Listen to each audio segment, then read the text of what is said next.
Okay, so today we are going to start with the next part of Maths Chapter 2 Relations and Functions, and we are on Algebra of Functions. Now, I understand that you guys had asked some doubts regarding the questions of the previous exercise, that is, domains and range of a function. And for solving those doubts, I need to take a live class. So, that also I'm going to take very soon, maybe in this week, whenever you guys are free. But till then, I think today we'll target to finish this chapter because very small parts are remaining, very minute topics. So let's start with algebra of function.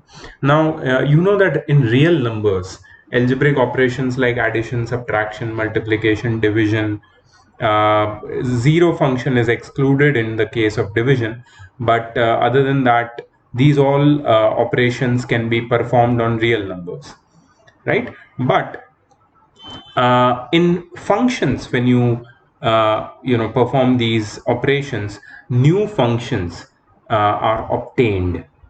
Like in real numbers, if you perform these operations, new real numbers are obtained. On functions, when you perform these operations, new functions are obtained. So try to understand these algebra of function, like the operations which we are going to do on function. Let us start with understanding that what our two functions can be. Now they can be anything. Let f and g be two real valued functions. So we will focus on real valued functions, the functions which yield real values, okay, when their respective domains are input in them. Okay, now these two real valued functions f and g have the domains df and dg respectively. We need to understand their domains before doing any operations on them. Okay, so the domain capital D, which is equal to the intersection of df and dg, if this domain capital D, which is intersection of df and dg, is not equal to z, it is not equal to a null set, that means both the functions should have at least one common element in their domain. Their domain should not be, the intersection of their domain should not be a null set. Only then these operations can be performed. तो real number में ऐसा कोई conditions नहीं है. There are no conditions like this in the set of real numbers. But in functions, when you are performing operations like addition of function, subtraction of function, multiplication or division of functions, then you must first check whether the domains of both the different functions are having some elements in common. That means their intersection must not be a null set. If that is the case, then some function, what is some function? Some function denoted by f plus g is defined by f plus g of x, which is equal to f of x plus g of x with domain d. Domain क्या हो जाएगा उनका, जो common domain है उनका, दोनों f और g functions का जो इंडिविजुअल डोमेन का जो इंटरसेक्शन है, that will be the domain of the sum function. तो सम फंक्शन बहुत इजी है, f plus g of x उसको डिनोट करते हैं, ठीक है, इसको डिफाइन करते हैं, और उसकी वैल्यू कितनी होती है, f of x plus g of x, that is simply the sum of two functions f and g. ठीक है, और उनकी डोमेन क्या हो जाएगी, the common domain of f and g. Okay, difference function क्या हो जाएगा, difference function will be denoted by f minus g, defined by f minus g of x, and will be equal to f of x minus g of x. Domain क्या हो जाएगी, capital D, again capital D. Okay, तो हर एक जगह capital D ही होगी domain. सिर्फ quotient function में थोड़ी डोमेन चेंज हो जाती है, बाकी सब में डोमेन, जो कॉमन डोमेन होती है दोनों इंडिविजुअल फंक्शंस की, इंटरसेक्शन होता है जो दोनों इंडिविजुअल फंक्शन की डोमेन के सेट्स का, वो ही डोमेन इनके ऑपरेशंस की भी होती है, याद रखना. Product function denoted by F G, defined by fg of x, which is equal to f of x multiplied by g of x, with domain D. Quotient function, which is denoted by f by g, defined by f by g of x, which is equal to f of x upon g of x with domain D dash, where D dash is nothing but x such that x belongs to D, where g of x is not equal to 0. That means the domain D dash should be such that g of x should not become 0 if you put the value of x in the function g of x.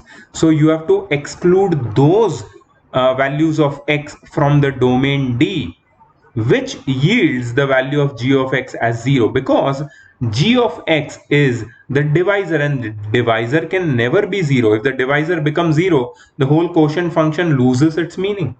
It becomes meaningless, right? Anything upon 0 is not defined. So in order to define f by g, which is f by g of x, which is f of x by g of x, we have to choose its domain as D dash, which is basically the domain D except the values of x which yield the value of g of x not to be equal to 0. Okay, so this is basically algebra of functions. The theory part, we have to apply this theory part into the numericals and understand it further. Now there are some few more notations. One which I want to talk about is the power notation. Okay, f raised to n. Now what is f raised to n? F raised to n is f multiplied by f multiplied by f multiplied by f n times. Just like ff can be denoted by f square, the function multiplied by itself, right? F square into f is denoted by f cube. So ultimately f raised to n, when n, where n is a natural number, is defined as f raised to n of x, which is equal to f of x raised to n with a domain D of f. Okay, in this the domain is not you can say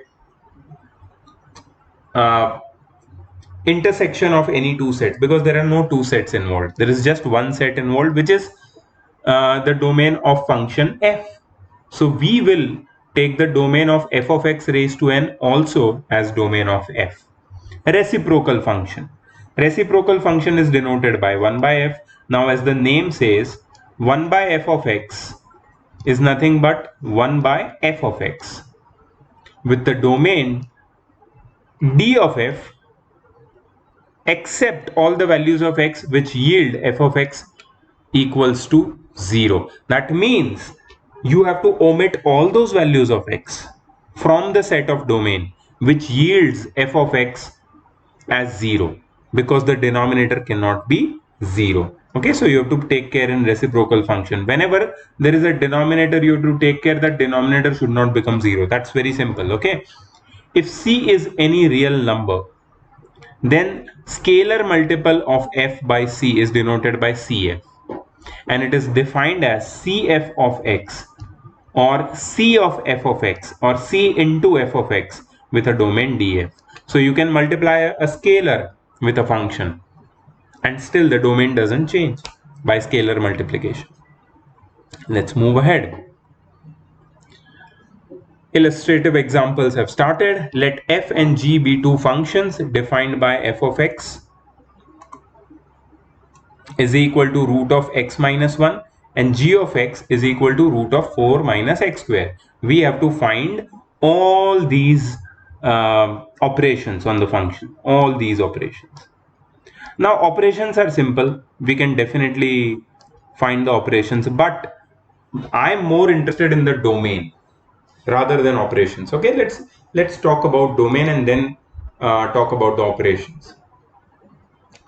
Okay, so first we'll find df, domain of f.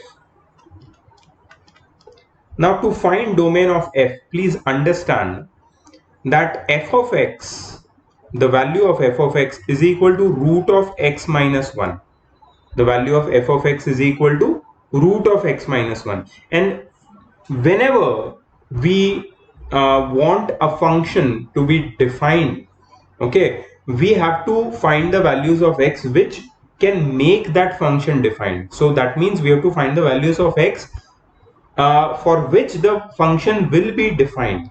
Now here there is a root, and I told you earlier, wherever the root comes up, wherever there is a root, okay, always remember the number under the root should always be greater than equal to 0. That means for f of x to be defined on the set R of real numbers, x minus 1 should always be greater than equal to 0, right? X minus 1 is under the root, it should be greater than equal to 0. That means x should be greater than equal to 1.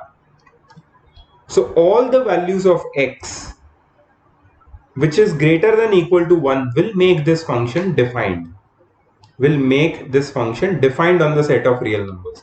That means the domain of this function is equal to, now 1 will be included, comma, infinity will be not included. So all the numbers which are equal to or greater than 1 are included, or you can say are the part of domain of the function up to the number infinity. Okay, so 1 comma infinity is the domain of the function f. Now let's find the domain of the function g. Okay, so we know that g of x is equal to under root of 4 minus x square. Now for the function g of x to be defined, the value of x should be such that the number under root should not be smaller than 0. Therefore 4 minus x square should be always greater than equal to 0, and that means see, I will just change its sign. X square minus 4 should be smaller than equal to 0. So x minus 2, x plus 2 should be smaller than equal to 0, and we have solved these kind of inequalities earlier. Let me again show you. So here I'm going to put a dark circle and plus 2, one more dark circle and minus 2, and I'm going to put 2 arrows, and this is going to be plus infinity, this is going to be minus infinity, and I'm going to put plus minus plus sign over here, and I'm going to select the interval which is this side, the minus the section with minus sign I'm going to select. So why I'm selecting minus section? Because the whole thing is smaller than equal to 0. Okay, so therefore you can say that domain of G is equal to open interval minus 2. Is this open interval or close interval? I'm sorry, close interval minus 2 to plus 2. This is the domain of G. So that means, can you tell me that what is D? D is nothing but the intersection of DF and DG. Intersection of DF and DG. So can you tell me what is intersection of DF and DG? DF is 1 to infinity intersection with DG is minus 2 to plus 2. Okay, so 1 to infinity minus 2 to plus 2. If you intersect, that means if you find the common thing between it. So common thing is, see, this particular domain, the domain of f, starts from 1 onwards, and this particular domain of G, ends at plus 2. So everything between 1 and 2 included, becomes the intersection set, that is the domain D. Okay, so I'm going to write it as 1 comma 2. The domain D is nothing but 1 comma 2, close interval 1 and 2 both are included. Now this is the domain at which these operations will be defined. these operations. Okay, I'm not deliberately talking about the last two operations because there will be some change in the domain of the last two operations because there involves a denominator. There is a denominator involved. So what we will do if the denominator is involved? Okay, we have to understand that if at all a denominator is involved, we have to find a new domain for our given operation. Okay, so first is f by g. Let's talk about f by g. F divided by g. So f divided by g is defined by f by g of x, which is f of x by g of x. Okay, so we already know that f by g is f of x by g of x. Now we know that g of x should not be equal to 0. We have to select such a value of x such that g of x should not be equal to 0. Now what is g of x? Let's see the value of g of x. It is 4 under root of 4 minus x square. Okay, so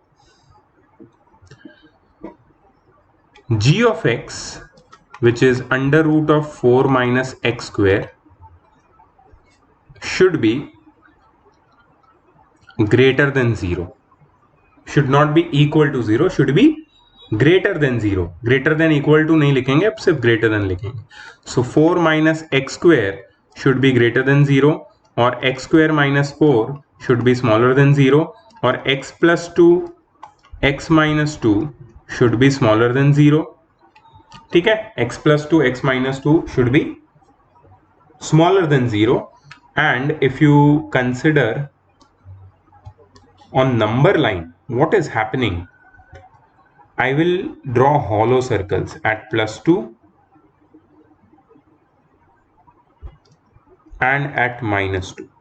I will draw hollow circles at plus 2 and at minus 2, and here it will be plus infinity, here it will be minus infinity, this will be plus minus plus. Okay, now just a moment. Okay, so we have found the new domain of x. Domain of g, that is the values of x. So what will be x? Actually, if you see this particular interval, that will be the value of x. So x belongs to open interval minus 2 to plus 2. Now, if you see this particular interval, and if you see our original domain D, एक चीज तो clear हो जाती है. In our original domain D, 2 was included, but here 2 should not be there, because अगर x की जगह 2 डालोगे तो यहाँ पे 2 minus 2 0 हो जाएगा, मतलब x plus 2 into 0 पूरा 0 हो जाएगा, ये g of x 0 हो जाएगा. और कंडीशन क्या है? that g of x should never be equal to 0 in f of x by g of x. That means domain D dash, मैं ऊपर लिखता हूं यहाँ पे, domain D dash should be a common domain in case of f of x by g of x, should be equal to 1 close interval 1 comma 2 open interval, 2 not included. ठीक है, ये याद रखना इसको कि जब भी तुम्हारा कोशेंट फंक्शन आता है, कोशेंट ऑपरेशन आता है, तब तुम्हें डिनोमिनेटर 0 नहीं हो वैसी वैल्यूज चूज करनी है x की, वो होगा नया domain. Let us also talk about g by f. देखो मेरा पूरा जो यहाँ पे अटेंशन है या एम्फेसिस है, that is how the function will be defined on a particular domain. So g by f. What is g by f? G by f is equal to g by f of x, and that is equal to g of x by f of x. And to define this particular operation of two functions and to find that new function g of x by f of x, quotient function, we have to take care that f of x, which is the denominator now, should not be equal to 0.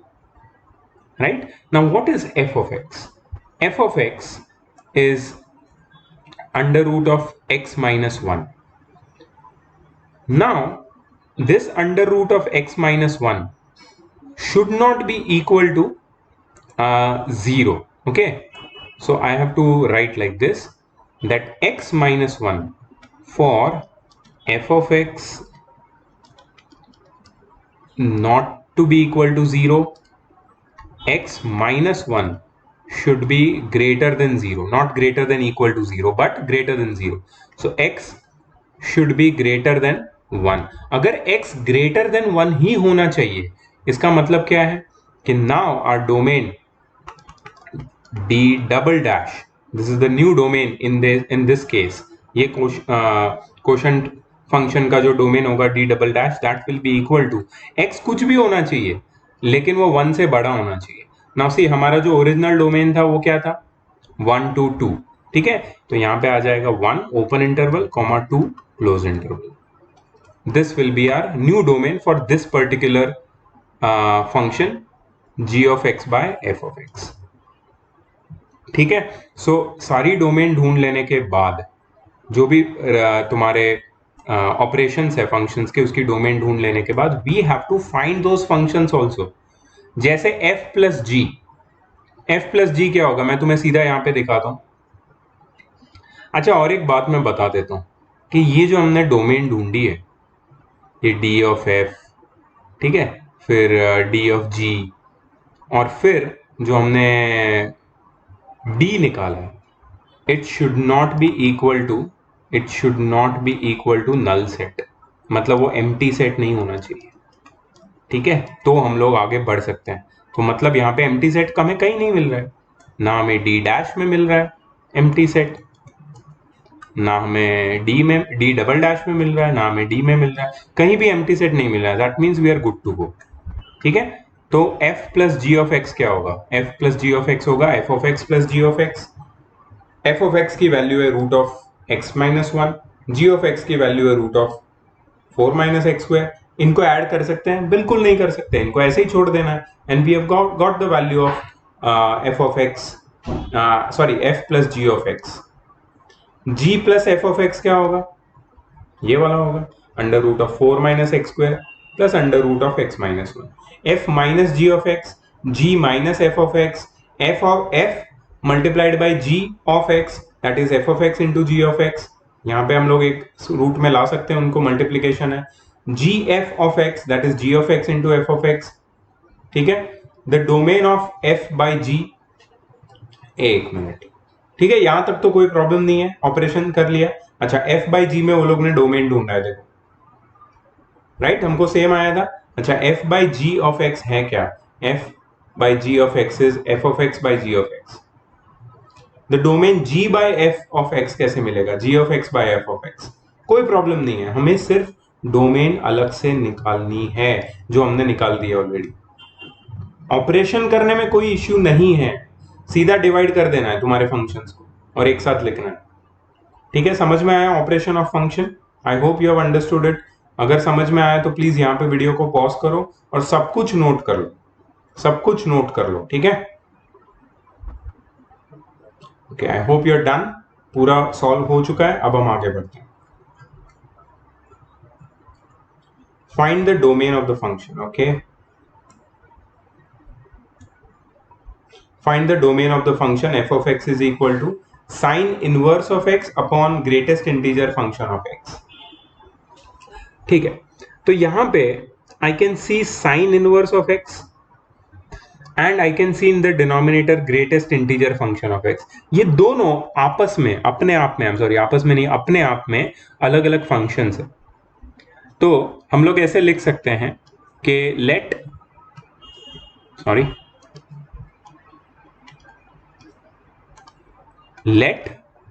f of x is equal to g of x upon h of x.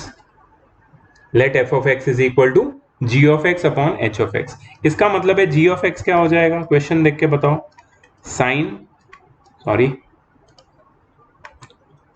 g of x क्या हो जाएगा, sign inverse of x, H of x क्या हो जाएगा, greatest integer function of x. दोनों अलग अलग function मिल गए। अब साइन इनवर्स ऑफ एक्स का डोमेन क्या है? अब तुम बोलोगे साइन इनवर्स ऑफ एक्स होता क्या है? Sine inverse of x is an inverse trigonometric function.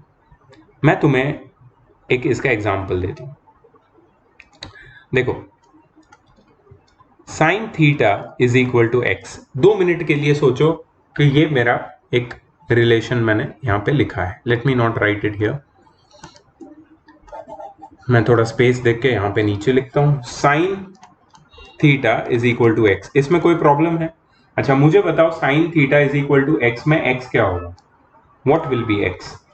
X will be the range. X क्या होगा?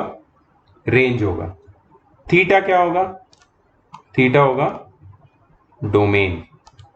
ठीक है, मतलब थीटा है इज योर एंगल। तुम एंगल की कोई भी वैल्यू डालो, तुम्हें एक्स की वैल्यू मिलेगी। ठीक है, अच्छा अब देखो मैं इसको कैसे घुमाता हूं। अच्छा इसका एक एग्जांपल देता हूं पहले। Sine pi by 2 is equal to 1। तो मुझे बताओ पाई बाई 2 क्या हो गया? डोमेन। 1 क्या हो गया? 1 क्या हो गया? रेंज। ठीक है, अब समझ में आया? पाई by 2 is your theta which is your angle, 1 is your range which is the value of sine theta at particular angle. अब ये जो रेंज है साइन फंक्शन की, ये कहां से कहां तक होती है? तो साइन फंक्शन अगर तुम देखोगे, so sine function is like this. इसमें ये जो एक्स एक्सिस दिख रही है ना, ये इसकी डोमेन है, लेकिन रेंज वाई एक्सिस पे है। जो मैक्सिमम कितनी होती है? 1, और मिनिमम कितनी होती है? -1। रेंज हमेशा साइन फंक्शन की -1 से 1 के बीच में ही होती है, हमेशा -1 से 1 के बीच में ही होती है। If you want to note this down, please note this down. Okay, अब मैं आगे तुम्हें बताता हूं। अब जब मैं इनवर्स ट्रिग्नोमेट्रिक फंक्शन की बात करता हूं तो क्या मतलब है इसका? इसका मतलब है कि sine inverse of x is equal to theta. ठीक है, अब तुम्हारी डोमेन क्या बन गई? डोमेन बन गई जो पहले रेंज थी। मतलब अब तुम्हारा जो डोमेन है दैट इज अ नंबर, और तुम्हें रेंज में आंसर क्या मिल रहा है? एंगल। तो साइन इनवर्स ऑफ एक्स या फिर इनवर्स ट्रिग्नोमेट्रिक फंक्शन में हम लोग साइन इनवर्स निकालते हैं किसी नंबर का, और हमें आंसर में रेंज में मिलता है एंगल। लेकिन तुम थोड़ा दिमाग लगा के बताओ कि ये नंबर कुछ भी हो सकता है क्या? ये एक्स कुछ भी हो सकता है? रियल नंबर, कोई भी रियल नंबर हो सकता है? नहीं, बिल्कुल नहीं। X will always lie between 1 and -1। वो हमेशा 1 और -1 के बीच में ही लाई करेगा। एक्स कुछ भी नहीं हो सकता, एक्स हमेशा 1 और -1 के बीच में ही लाई करता है। ठीक है, क्यों? क्योंकि sine theta is equal to x जब हमने देखा, तो वो जो x मिल रहा था हमें, वो that was minimum -1 and maximum 1। मतलब -1 और 1 के बीच की सारी वैल्यू साइन फंक्शन एक्वायर करता है। तो साइन इनवर्स फंक्शन की जो डोमेन होगी, ठीक है, that will B between -1 and 1 both included. ठीक है, इसका लॉजिक तुम्हें समझ में आया? Because you know this chapter, inverse trigonometric chapter, is a very important chapter, second chapter of 12th class maths। तो इसमें हम लोग और डिटेल में पढ़ने वाले हैं, लेकिन अभी सिर्फ तुमने एक आइडिया दिया है, तुम्हें और भी ये कॉन्सेप्ट अच्छे से समझ में आएगा। But in the next chapter, that is trigonometric functions. Trigonometric functions में सिर्फ हम ट्रिग्नोमेट्री के ऊपर फोकस करने वाले हैं। इसलिए अभी जो ट्रिग्नोमेट्री के क्वेश्चन आ रहे, हो सकता है तुम्हें थोड़ा सा ऐसा लगे कि नहीं यार ये पूरा क्लियर नहीं है, but we have not studied that topic completely, इसलिए ऐसा लग रहा है। सो थोड़ा सा पेशेंस रखो, we are going to understand everything properly. ठीक है, so g of x is equal to sine inverse of x की जो डोमेन ढूंढेंगे हम लोग, that is d of g will always be between -1 and 1 both included, -1 and 1 both included। ठीक है, तो ये क्या है? This is dg, that is domain of the function g। अच्छा, what about the domain of h? What about the domain of h? Now domain of h is nothing but domain of H is nothing but all real numbers, क्योंकि यहां पे x की जगह कोई भी real number डालो, greatest integer function उस पर अप्लाई होगा. We know what is greatest integer function. ठीक है, so can you tell me what is d? See we have to operate these two functions together as g of x by h of x. तो हमें d क्या निकालना पड़ेगा? d will be equal to d of g intersection d of h such that d is not equal to 0. I'm sorry, such that h of x is not equal to 0. Such that h of x is not equal to 0. Why h of x not equal to 0? Because h of x is in denominator. Okay, मतलब 0 को हमें हटाना पड़ेगा, या जो भी numbers you can say 0 और 1 के बीच में है, क्योंकि 0 और 1 के बीच में जो भी नंबर है उसका ग्रेटेस्ट इंटीजर फंक्शन 0 हो जाएगा. 0 का भी ग्रेटेस्ट इंटीजर फंक्शन 0 ही रहेगा. तो 0 और 1 के बीच में इंक्लूडिंग 0 और एक्सक्लूडिंग 1, ठीक है, वो सारे नंबर्स को हमें निकालना पड़ेगा. तो ही h of x, which is your greatest integer function, will not be equal to 0. But let's first find what is dg, that is -1, 1 intersection r. Intersection मतलब कॉमन निकालना है, r मतलब सेट ऑफ रियल नंबर के साथ. तो set of real number के साथ -1 included 1 का क्या कॉमन आएगा? -1, 1 कॉमन आएगा. That's it. अच्छा, अब मुझे क्या करना था? मुझे इसमें से वो सारे वैल्यूज ऑफ x को हटाना था, मतलब इसमें से माइनस करना था, which are between 0 and 1 such that 0 is included and 1 is not included. Such that 0 is included and 1 is not included. ठीक है, तो क्या हो गया? मैंने मेक श्योर किया कि हमारे जो दो गिवन फंक्शंस है g of x और h of x, उसका कॉमन डोमेन भी आ गया, प्लस h of x जहां जहां 0 बन सकता है वो सारे नंबर्स को x की वैल्यूज को मैंने हटा भी दिया. तो ये है मेरी रिक्वायर्ड डोमेन. ये क्या है? मेरी रिक्वायर्ड डोमेन. अच्छा, इसको आई एम सॉरी, इसको और सिंप्लीफाई भी तो कर सकते हैं. कैसे सिंप्लीफाई करेंगे इसको? देखो, पहले तो ये -1 से 1 तक है, उसमें से 0 और 1 के बीच का जो भी इंटरवल है वो निकालना है. इवन 1 को 1 इंक्लूड करना है कि नहीं करना है? आई थिंक 1 इंक्लूड करना है. 1 तो इंक्लूड करना है. 0 और 1 के बीच के सारे नंबर को हटाना है, लेकिन 1 इंक्लूड करना है. तो इसको ऐसे भी तो लिख सकते हैं, -1 इंक्लूडेड, 0 नॉट इंक्लूडेड, 0 इंक्लूड नहीं करना है, यूनियन 1, सिर्फ 1 इंक्लूड करना है 0 और 1 के बीच में. ठीक है, so this is also how the domain of this particular function can be represented. I hope you understood the whole concept now. ठीक है, कि कैसे ऑपरेशंस जब हम करते हैं फंक्शंस के, तो उसके डोमेन को हम लोग सिंप्लीफाई कर सकते हैं. ठीक है, चलो लेट्स गो अहेड. अभी इसके बाद एक्सरसाइज है छोटी सी, क्यूट सी. Let's go ahead. Graph of a function. अब ये बहुत अच्छा टॉपिक आया है, ग्राफ ऑफ अ फंक्शन, क्योंकि हर एक फंक्शन को ऑलवेज आई टेल के इसको अगर अच्छे से समझना है ना, तो इसका ग्राफ बनाओ. ग्राफ तुम्हारे पास, तुम्हें मैंने बताया था, डेस्मोस ग्राफिंग कैलकुलेटर एक वेबसाइट है which is like free, and you can plot a graph of any function. You can understand about its domain, you can understand about its range, you can understand how the graph is drawn, you can understand whether the graph is continuous or discontinuous. ये सारी चीजें तुम्हें graph से समझ में आती है. तो ग्राफ ऑफ अ फंक्शन मुझे लगता है कि बहुत इंपॉर्टेंट टॉपिक है जिसको हमें पढ़ना ही चाहिए. अच्छा, दूसरी बात मैं बताता हूँ कि I am not going to omit or exclude anything from the syllabus, because अगर तुम बेसिक्स या फिर फंडामेंटल को you can say टारगेट कर रहे हो for your future competitive exams, you cannot let go of any topic from 11th and 12th. तो हम लोग कोई भी टॉपिक नहीं छोड़ेंगे, हम लोग सब कुछ करने वाले हैं. ठीक है, so even if this topic is there not there, I don't care, मैं तो पढ़ा नहीं वाला हूं इसको. तो ग्राफ क्या होता है? देखो, if y is equal to f of x is the function, then the set of points x, f of x. अब x, f of x लिखा है. f of x क्या है? f of x y है. मतलब the set of points x, y the set of points which are x comma y. When plotted on a graph, you will get the curve or graph of the function. In fact, we plot some of the points and by joining them with free hand we draw the required graph. Simple. Let's start.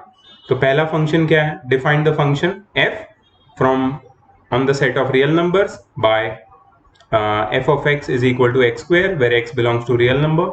Complete the table given below using this definition. What is the domain and range of the function? Okay, very easy. देखो x है -4, अगर मैं x की जगह -4 डालता हूं तो मुझे आउटकम क्या मिलता है? 16. -3 डालता हूं तो -3 का स्क्वायर 9. 4 1 0 1 4 9 16. सो ये कुछ वैल्यूज मिली है, मैंने टेबल फिल कर दिया है. अब क्या करना है मुझे डोमेन ढूंढनी है. डोमेन क्या है? डोमेन मतलब x की वैल्यू, x की कोई भी रियल वैल्यू डाल सकता हूं, लेकिन रेंज क्या मिलेगी? सो डोमेन क्या है? एक मिनट में डोमेन लिख देता हूं. Domain of f is equal to x की कोई भी वैल्यू डाल सकता हूं ना, तो r. Range of f, range क्या हो जाएगी? रेंज में अगर तुम देखोगे ध्यान से तो मुझे 0 या 0 से बड़े नंबर मिल रहे हैं, ऑल पॉजिटिव नंबर. अगर मैं नेगेटिव नंबर भी डालता हूं तो मुझे पॉजिटिव मिलता है उसका स्क्वायर होके. So domain will be equal to 0 included up to infinity not included. ठीक है, तो ये डोमेन और रेंज मिल गई. अब मुझे इसका ग्राफ प्लॉट करना है, मैं तुम्हें दिखा देता हूं. ये देखो, this is how it will look like. This is how it will look like. ठीक है, ये है तुम्हारा स्क्वायर फंक्शन का ग्राफ. इसको याद रखना. Open ended parabola, upward open ended parabola जैसा दिखता है एक्स स्क्वायर का ग्राफ.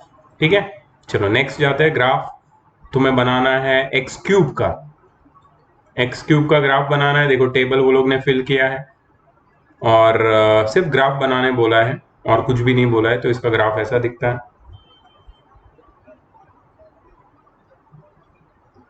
ठीक है, बहुत इजी है. See if you want to plot the graph graph paper में, you can do it. If you don't want to do it, I don't mind, मुझे कोई इश्यू नहीं है, मुझे कोई इश्यू नहीं. ठीक है, अगर तुम्हें ग्राफ प्लॉट नहीं करना है कोई प्रॉब्लम नहीं है. अगर तुम्हें प्लॉट करना है कर सकते हो. अगर तुम्हें डेस्मॉस ग्राफिक कैलकुलेटर पे करना है ग्राफ प्लॉट, तो उसमें भी कर सकते हो. मैंने तुम्हें पहले भी दिखाया है, DESMOS ग्राफिंग कैलकुलेटर. उस पे जाके उसकी वेबसाइट पे जाके प्लॉट करो graph, you will get more idea. ठीक है, चलो ये क्या है? Let R be the set of real numbers. Define a real function f such that on the set of real numbers is equal to f of x is equal to x plus 10. now मैं तुम्हें बताता हूँ इसको कैसे हम लोग simplify करेंगे. इसका ग्राफ बनाने बोल रहे हैं. देखो f of x होता है y is equal to क्या है? y is equal to क्या बोल रहे हैं वो लोग? x plus 10. अब y is equal to x plus 10 कोई बड़ी बात नहीं है. what is y is equal to x plus 10? Linear equation in 2 variable. तुमने तो ऐसे बहुत सारे ट्रूथ टेबल लेके बनाए होंगे ग्राफ क्लास 9th में और क्लास 10th में. ठीक है, तो ये आराम से तुम प्लॉट कर सकते हो. ठीक है, sketch the graph of this function. देखो वो लोग ने किया है, ऐसा ग्राफ दिखेगा. ठीक है, अच्छा ये देखो, the function f is defined by f of x is equal to 1 minus x when x is smaller than 0. f of x is equal to 1 when x is equal to 0. मतलब x जब 0 होगा तो range 1 होगी. x 0 से छोटा होगा तो range होगी 1 minus x, और x जब 0 से बड़ा होगा तो रेंज होगी x plus 1. तो तुम्हें 0 से बड़े कुछ नंबर लेना है, 0 से छोटे नंबर लेने हैं और 0 लेना है, और सारे पॉइंट प्लॉट करने हैं और ये ग्राफ बनाना है. Can you do that? Definitely you can do that. Please pause the video and do it. तुम क्या करोगे पता है? You will draw a truth table and then you will put the value of that number into the respective definition. अगर x की value 0 से छोटी है तो तुम 1 minus x में उसकी वैल्यू डालोगे. x की वैल्यू 0 है तो तुम 1 ही लोगे डायरेक्टली. अगर x की वैल्यू 0 से बड़ी है then you will take the graph the range as x plus 1, the definition of the function as x plus 1, and you will put the values and you will solve and you will plot the graph. Please pause the video and do it.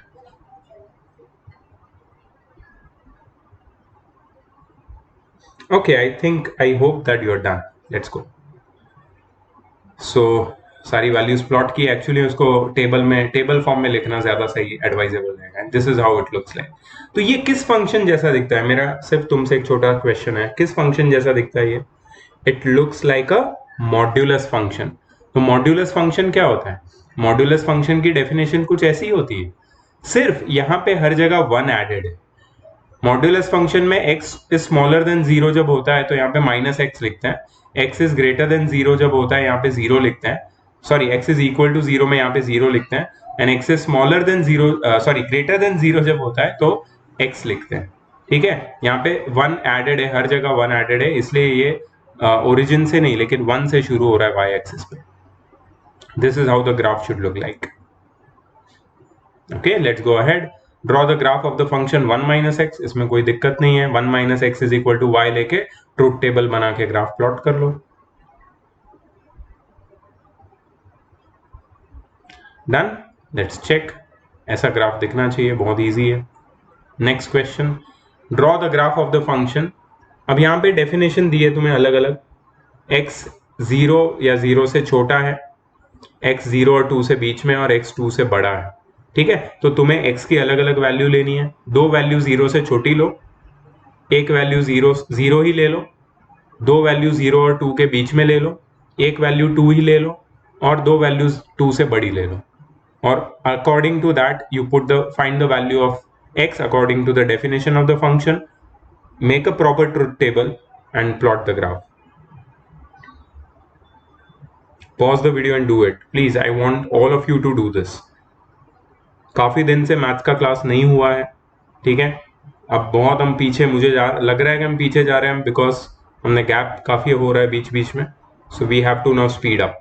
So you guys need to follow my instructions now. Okay, let's go ahead and check. तो जैसे मैंने बोला, अलग अलग values से वो लोग ने प्लॉट किया है, and this is what the graph they are getting. This is the graph which they are getting. ठीक है, देख लिया तुम लोगों ने? चलो, अब थोड़ा सा ट्रिकी क्वेश्चन पे आते हैं.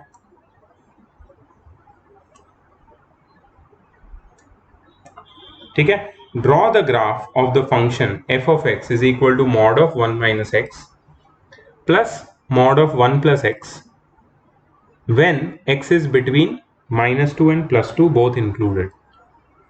तो ये जो इंटरवल्स है ना, इनको सब इंटरवल में डिवाइड करना पड़ेगा. ठीक है, पहले तो हम लोग ये इंटरवल को सब इंटरवल्स में डिवाइड कर देते हैं. सो पहला इंटरवल है -2 से -1 तक, नेगेटिव नंबर वाला इंटरवल. -1 तक का इंटरवल हम लोग लेते हैं. ठीक है, सो x is greater than equal to -2 and smaller than equal to -1. ये पहला इंटरवल है. दूसरा इंटरवल -1 से 1 के बीच में ले लेते हैं. सो x is greater than equal to -1 and smaller than equal to 1. और तीसरा इंटरवल 1 और 2 के बीच में लेते हैं. x is greater than equal to 1 and smaller than equal to 2. x is greater than equal to 1 and smaller than equal to 2.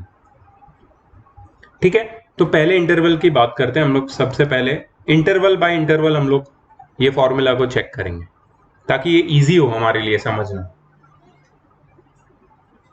ये interval हमने क्यों लिए इसके ऊपर भी मैं बात करूंगा, बट इसके लिए मुझे ये सॉल्व करना पड़ेगा, तब जाके चीजें क्लियर होगी तुम्हारे माइंड में. ठीक है, तो first part of the question I want to do, when x is greater than equal to -2 and smaller than equal to -1.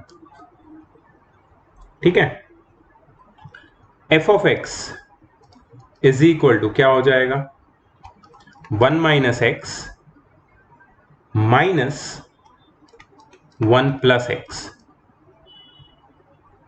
1 minus x minus 1 plus x. अच्छा, अब तुम सोचोगे कि मैंने मॉड हटा के एज इट इज लिख दिया और आगे मैंने माइनस की साइन लिखी, ये ऐसा क्यों किया? ये क्या है, इसका मीनिंग क्या है? इसको हम लोग थोड़ा समझने की कोशिश करते हैं. ठीक है, तो मैंने यहाँ पे -1 और -2 के बीच वाले कोई भी नंबर मैंने कंसिडर किए हैं। Let us consider for our convenience -1। अगर मैं -1 कंसिडर करता हूं तो यहाँ पे ये जो 1 - x है, इसमें मैं x की वैल्यू अगर मैं -1 डालता हूं तो ये जो पूरा 1 - x है ये पॉजिटिव रहेगा या नेगेटिव रहेगा? इसका जो आंसर रहेगा अगर x की जगह मैं -1 डालता हूं तो, अगर x की जगह मैं -1 डालता हूं तो ये पूरा आंसर पॉजिटिव ही रहेगा।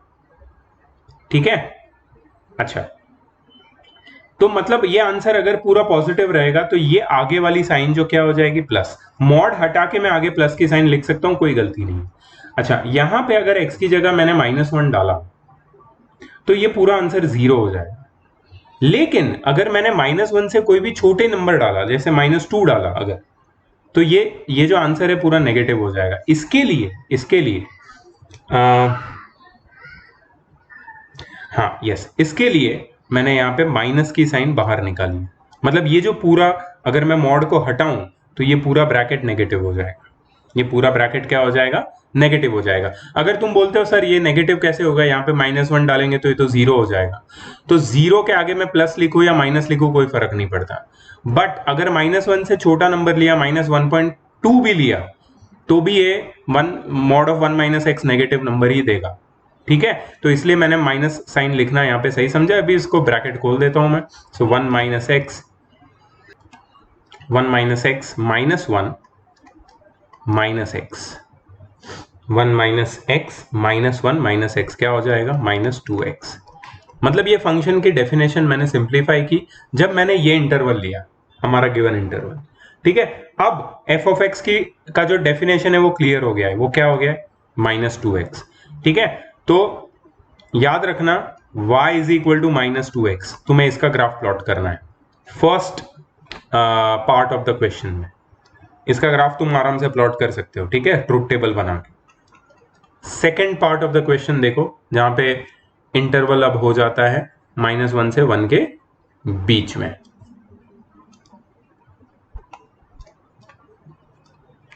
when x is greater than equal to -1 and smaller than equal to 1, f of x क्या हो जाएगा? अब मैं अगर मेरे फंक्शन में x की वैल्यू कोई भी -1 डालता हूं मैं अगर x की जगह पे, ये पहले वाला मॉड में देखो -1 मैंने डाला, तो अगर मैं -1 डालता हूं तो यहाँ पे 1 + 1 मतलब ये 2 हो जाएगा। अगर मैं -1 से छोटा नंबर डालता हूं कोई भी, तो भी ये बड़ा नंबर हो, मतलब -1 प्लस समथिंग हो जाएगा। अगर मैं 0 डालता हूं तो भी ये पॉजिटिव ही रहेगा। मतलब ये जो फर्स्ट मॉड वाला ब्रैकेट है ये हमेशा पॉजिटिव ही रहेगा ये पर्टिकुलर इंटरवल में। सो 1 - x। ठीक है, अच्छा आगे इसमें क्या होगा, अगर मैं -1 यहाँ पे डालता हूं तो -1 - 1 0 हो जाएगा, विच इज डेफिनेटली पॉजिटिव। फिर अगर मैं -1 से छोटा नंबर डालता हूं तो अभी भी आंसर पॉजिटिव रहेगा। मतलब ये इंटरवल ऐसा है कि यहाँ पे कोई भी नंबर मैं डालूं -1 और 1 के बीच में, इस तुम्हारे दूसरे वाले मॉड में, तो वो भी पॉजिटिव ही रहेगा। सो यहाँ पे +1 + x लिख सकते हैं। इसको ब्रैकेट खोल देते हैं, 1 - x + 1 + x, क्या आंसर आया, 2। क्या आंसर आया, 2। इसका मतलब है कि अब यहाँ पे जो टेबल बनेगा ना वो बहुत इंटरेस्टिंग रहेगा। y = 2, x की कोई भी वैल्यू ले लो, y की वैल्यू हमेशा क्या आएगी, 2। और थर्ड वाले इंटरवल की बात कर लेते हैं। अब हम थर्ड इंटरवल पे आ चुके हैं। सो थर्ड इंटरवल की बात कर लेते हैं। when x is greater than equal to 1 but smaller than equal to 2, x 1 और 2 के बीच में रहेगा, तब क्या होगा? जब x 1 और 2 के बीच में होगा तब क्या होगा? Okay, so f of x is equal to, देखो जब x 1 और 2 के बीच में रहेगा, सपोज x 1 है, ये वाला तो 0 हो जाएगा। लेकिन अगर 1 से बड़ा है तो x अगर 1 से बड़ा हुआ तो ये जो पहला ब्रैकेट है वो नेगेटिव हो जाएगा। तो आगे 0 हुआ तो नेगेटिव साइन डालेंगे, कोई फर्क नहीं पड़ेगा। मतलब अगर x की वैल्यू अगर हम लोग 1 लेते हैं तो 1 माइनस 1 0 होता है, और आगे मैं माइनस साइन लिखता हूं तो वो -0 ही रहने वाला है, ठीक है। लेकिन अगर x की वैल्यू मैं 1 से बड़ी लेता हूं तो डेफिनेटली ये जो पूरा जो आंसर आएगा 1 माइनस एक्स मॉड का, वो नेगेटिव होगा। तो माइनस ऑफ 1 माइनस एक्स मैंने लिख दिया, ठीक है। प्लस मैंने ऑलरेडी प्लस लिख दिया है, बिकॉज 1 में कोई भी 1 और 2 के बीच का नंबर तुम ऐड करोगे तुम्हें आंसर पॉजिटिव ही मिलेगा, तो 1 प्लस एक्स, ठीक है। ऐसे तुम्हें इंटरवल में ब्रेक करके तुम्हें प्रॉपर डेफिनेशन ढूंढनी है फंक्शन की, और उस इंटरवल के लिए और उस डेफिनेशन के लिए तुम्हें रेंज ढूंढनी है अलग अलग, और फिर तुम्हें प्लॉट करना है graph. So this is a long task, okay. -1 plus x plus 1 plus x, तो this will be -1 plus 1 cuts, ये क्या हो जाएगा 2x। So y is equal to 2x, ये तुम्हारा फंक्शन का डेफिनेशंस, ठीक है। गिवन इंटरवल में मतलब x की वैल्यूज भी मिल गई, डोमेन भी मिल गई, और फंक्शन भी मिल गया। अब तुम रेंज ढूंढ के प्लॉट कर सकते हो ग्राफ, ठीक है। ग्राफ प्लॉट करोगे तब तुम्हें एग्जैक्टली समझ में आएगा कि how this function actually looks like, ठीक है। तो प्लीज डू द नीडफुल। पहले क्या करोगे आप लोग, पहले ये लिख लोगे, समझ के लिख लेना। इंटरवल को मैंने कैसे डिवाइड किया वो समझ लेना, ठीक है। क्योंकि यहाँ पे मॉड में अंदर 1 माइनस एक्स और 1 प्लस एक्स है, इसलिए 1 पे ये फंक्शन को हमें ब्रेक करना है। इसलिए मैंने एक 1 और -1 पे इसको मुझे ब्रेक करना है, इसलिए मैंने एक इंटरवल ले लिया -2 से -1 का, दूसरा -1 से 1 का, और तीसरा 1 से 2 का। तो हर एक में देखोगे तो 1 पे ये फंक्शन को मैंने ब्रेक किया है, 1 और -1 पे। At only those points this function can change its sign, ठीक है, बिकम पॉजिटिव और नेगेटिव, और चेंज इट्स डेफिनेशन, जो हमने दिख रही है। पहले इंटरवल में फंक्शन की डेफिनेशन -2x आई, दूसरे इंटरवल में 2 आई फंक्शन की डेफिनेशन, और तीसरे इंटरवल में 2x आई। अब तीनों का अलग अलग ट्रुथ टेबल लेके please plot it, plot the graph please. Done, चलो देख लेते हैं इसका graph. So this is the graph which you will get. I hope you have plotted it properly. Okay, so we have a small exercise and I'm going to send it to you. So आज हमने relation and function finally पूरा खत्म कर दिया। अब trigonometry के साथ हम स्टार्ट करेंगे। उससे पहले मैंने कब से मैं बोल रहा हूँ कि फिजिक्स का बेसिक मैथमेटिक्स हमें करना है, उसके बाद फिजिक्स भी आगे बढ़ाना है। तो ये वीक थोड़ा बिजी वीक रहेगा, please gear up for it and submit your homework in time. अब तुम्हारी स्कूल भी शुरू हो चुकी होगी एंड तुम्हें वहाँ से भी काम मिलेगा। So you have to now start doing time management properly, ठीक है। So I am going to see you in the next class very soon. Till then, take care. Bye bye.